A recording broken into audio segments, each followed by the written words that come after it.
1986 didn't just push metal forward, it detonated it. This was the year heavy music splintered into new forms. Thrash reaching full speed, traditional metal sharpening its edge, and darker, heavier sounds crawling out of the underground.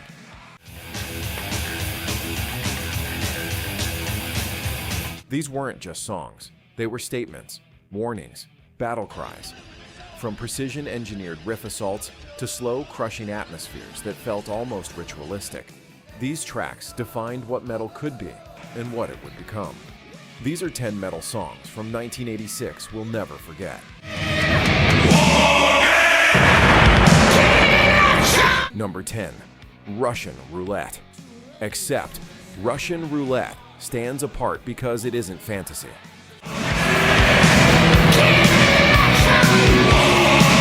It's confrontation.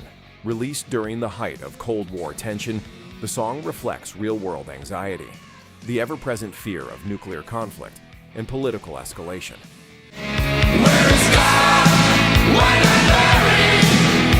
Except didn't sugarcoat it. They stared directly at the consequences. Musically, the track is built on tight, mid-tempo riffs that emphasize weight over speed. The rhythm section keeps everything grounded, allowing the message to breathe. There's no excess, just focus.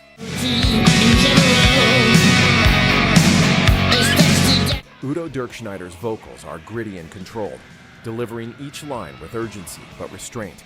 He doesn't dramatize the danger, he states it plainly. That realism gives the song its power.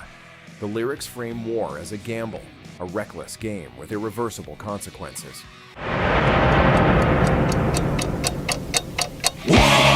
In the mid-80s, that message felt especially sharp, resonating far beyond metal audiences. Unlike many songs of the era, Russian Roulette doesn't glorify conflict, it warns against it.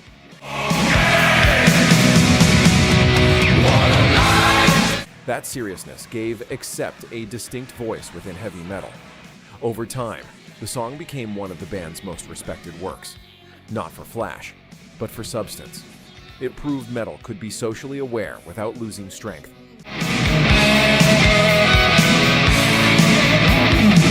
Even now, it feels unsettlingly relevant, a reminder that some songs don't fade because the fears they capture never fully disappear.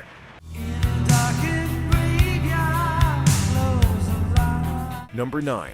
The Dark Metal Church. The dark represents metal at its most introspective.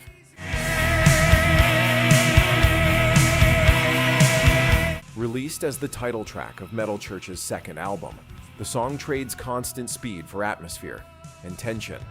Instead of attacking non-stop, it builds unease, a slow burn rooted in fear, paranoia, and inner struggle.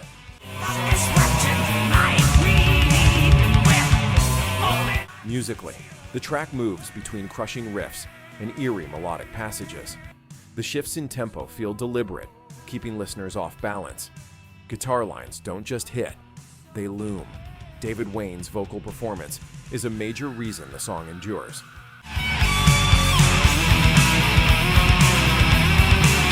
His delivery is commanding but restrained, projecting authority without losing clarity. He sounds haunted rather than angry, which perfectly fits the song's mood. Lyrically, The Dark explores the idea of fear as something internal.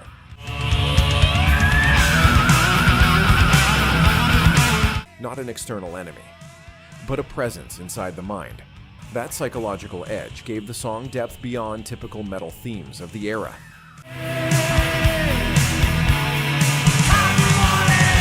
While thrash bands were focused on speed and technical aggression, Metal Church carved out a darker, heavier identity rooted in mood. This wasn't chaos, it was control.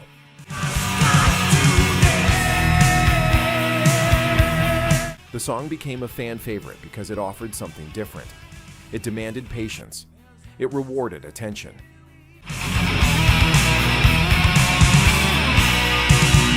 Decades later, The Dark still feels ominous. Not dated, not nostalgic, just heavy in a way that creeps rather than crashes.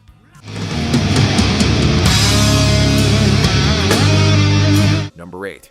Solitude, Candlemass.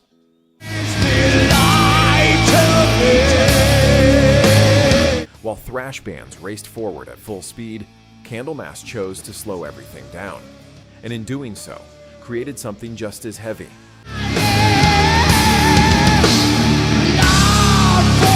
Solitude, the opening track from Epicus Doomicus Metallicus, introduced the world to epic doom metal. Instead of aggression, it leaned into weight. Instead of fury, it embraced sorrow.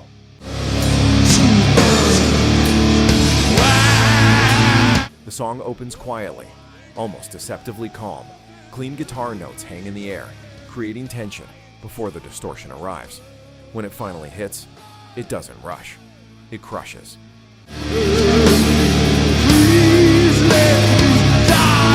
Vocalist Messiah Markolin's operatic delivery was unlike anything in metal at the time. He doesn't scream, he laments. His voice floats above the riffs like a funeral chant, giving the song a theatrical gravity that feels ancient and timeless.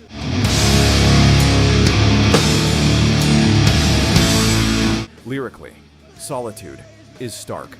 Isolation, despair, a longing for escape from existence itself. There's no irony and no armor, just vulnerability laid bare. In an era dominated by speed, this emotional honesty was radical.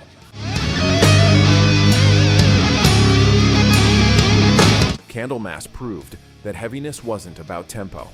It was about atmosphere. Every chord rings longer. Every pause matters. Silence becomes part of the composition.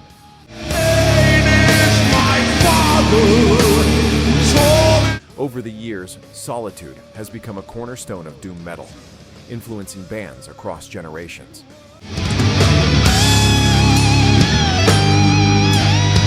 It showed that metal could be slow, emotional, and devastating without sacrificing power. Even now, it feels monumental, not because it overwhelms you instantly, but because it sinks in and refuses to let go. Number 7. Caught in a Mosh. Anthrax.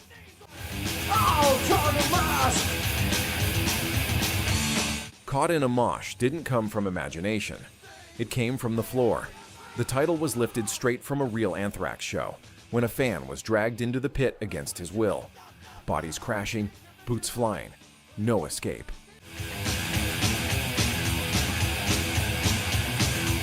Instead of softening the chaos, the band immortalized it. What they captured wasn't violence, but momentum, the uncontrollable energy of metal crowds in the mid-'80s. Released on Among the Living, the song reflects Anthrax's unique place in thrash.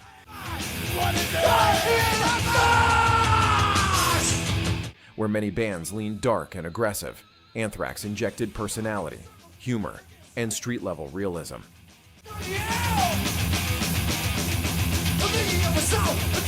Scott Ian's rhythm guitar is thick and percussive, locking tightly with Charlie Benante's drums in a groove that moves like a machine but swings like hardcore punk. Joey Belladonna's vocals set this track apart.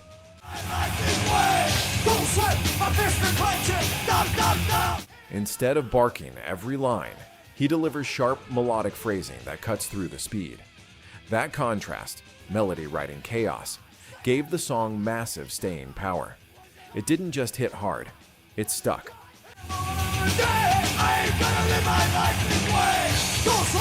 Lyrically, there's no metaphor, no politics, no fantasy. Just the reality of losing control inside a live crowd. That honesty made it relatable to fans who lived for the pit, not just listened from the sidelines. Over time, Caught in a Mosh became an anthem.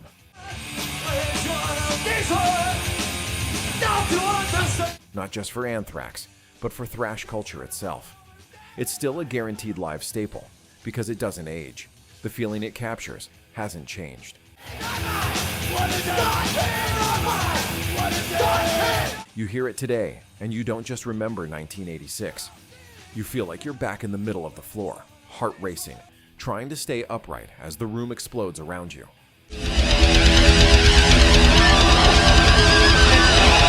Number 6. Damage Inca. Metallica, 1986.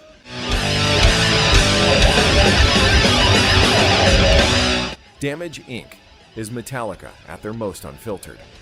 Closing master of puppets, The track opens with Cliff Burton's eerie bass harmonics, calm, atmospheric, and deceptive.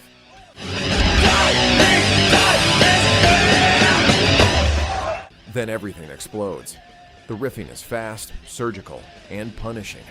Lars Ulrich's drumming pushes relentlessly forward, while James Hetfield's vocals deliver focused aggression rather than chaos.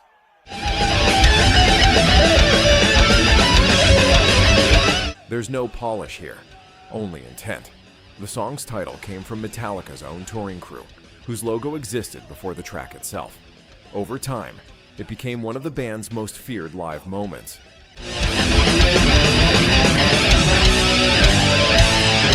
Damage Inc. doesn't invite the listener in. It overwhelms them and leaves no survivors.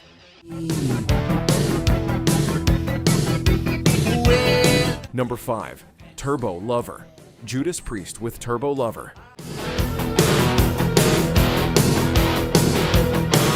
Judas Priest took a calculated risk and doubled down.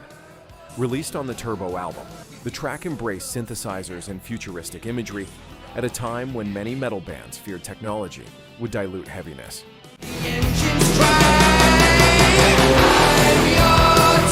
Instead, Priest used it to sharpen their edge. The song moves like machinery in motion. Synth layers pulse beneath sharp guitar riffs, creating a hypnotic, forward-driving groove.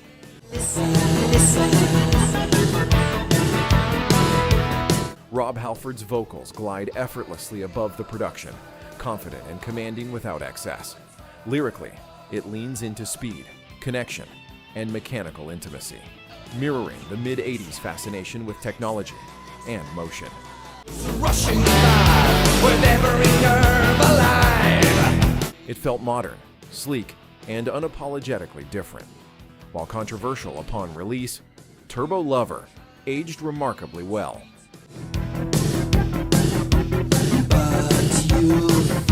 It became a live staple and a reminder that metal evolves by challenging its own limits. The gamble worked. The song didn't weaken Priest's legacy, it expanded it. Number 4. Wasted Years. Iron Maiden.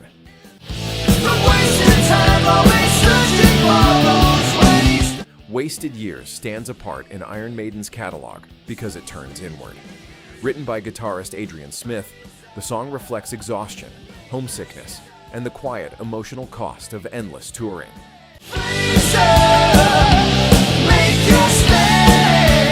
Instead of epic battles or mythology, it confronts something far more human. Time slipping away, the opening guitar melody feels hopeful but restrained, setting a reflective mood before the chorus lifts into something reassuring rather than explosive.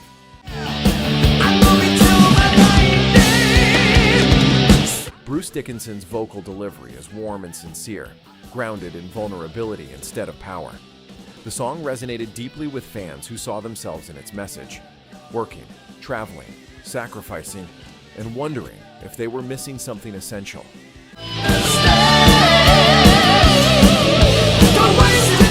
It wasn't about regret, but awareness. Musically, it balances accessibility with precision.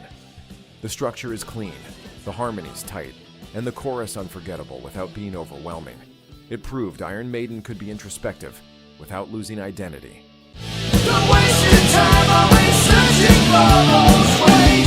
Decades later, Wasted Years endures because it speaks to everyone who's ever stopped and asked whether they were truly present for their own life. What do you mean I can't get to work on time? Got nothing better. Number 3. Peace Sells. Megadeth. The bass line hits first, and everything stops.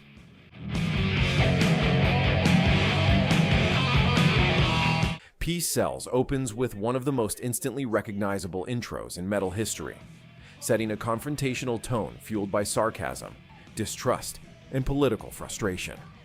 From the start, Megadeth made it clear this wasn't rebellion for show.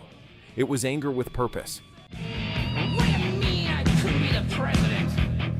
What do you know? Written during a time of rising political tension and media manipulation, Dave Mustaine's lyrics cut through hypocrisy with sharp wit.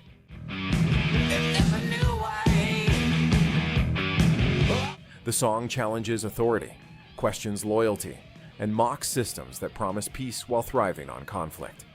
Your system. I go to court when I have to. Musically, it's built on groove rather than speed. David Ellefson's bass anchors the track, giving it weight and swagger. Chris Poland's guitar solos weave between precision and chaos, adding tension without losing control. The people rage. Mustaine's snarling vocal delivery keeps the edge sharp, never drifting into theatrics. The track reached an unexpected audience when MTV used its bass intro for news segments, embedding the song into pop culture far beyond metal circles. Suddenly, a thrash anthem became the soundtrack for global headlines. Peace Sells didn't just define Megadeth. It proved metal could be smart, sarcastic, and socially aware without sacrificing aggression. It remains a cornerstone of politically charged heavy music.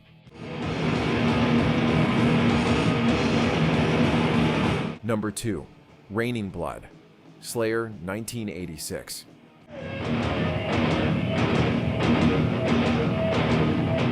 There is no warning, no build-up, no easing in. Raining Blood begins exactly where it intends to stay, at full speed.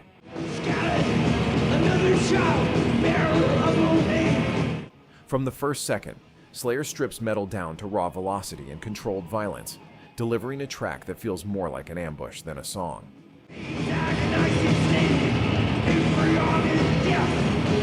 Released on Rain and Blood, the track became the band's most defining moment, not because of complexity, but because of commitment. Jeff Hanneman and Kerry King's tremolo-picked riffs are razor-sharp and relentless, locked together with machine-like precision. There's no room to breathe, and that's the point.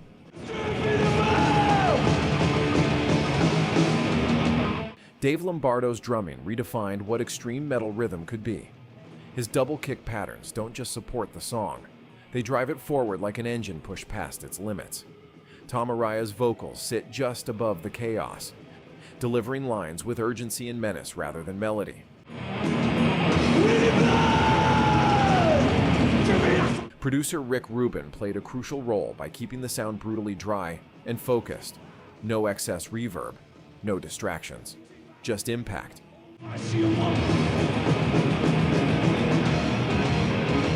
The song's infamous Rainstorm outro wasn't added for atmosphere. It feels like the aftermath, the wreckage left behind.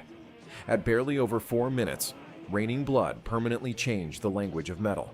It became a benchmark for speed, aggression, and discipline.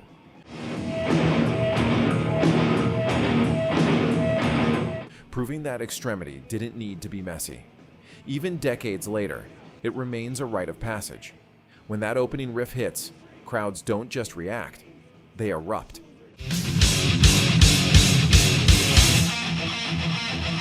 Number 1.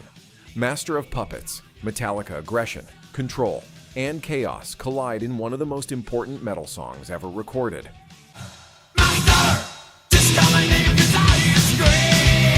Master of Puppets wasn't built on shock value or theatrics. It was constructed with intent, layer by layer, until every riff, break, and transition served a purpose.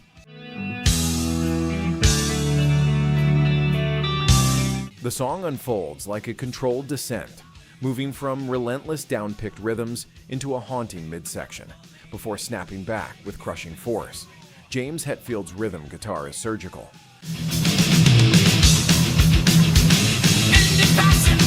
Kirk Hammett's solo doesn't just decorate the song, it escalates it. And Cliff Burton's bass work anchors every shift, adding depth and movement beneath the aggression.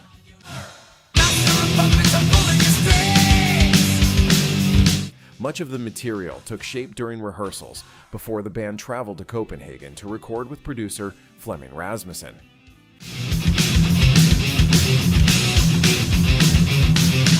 The focus on precision, especially in the rhythm guitars, created a sound that still feels massive decades later. For many fans, this wasn't just Metallica's peak. It was metal reaching adulthood.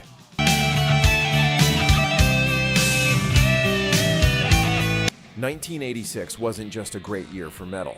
It was a turning point. These songs didn't follow trends. They created them. And decades later, they still hit with the same force, the same urgency, and the same fire. Which one defined your 1986? Drop your memories in the comments, and if you want more deep dives into metal's most important years, make sure to like, subscribe, and keep it loud.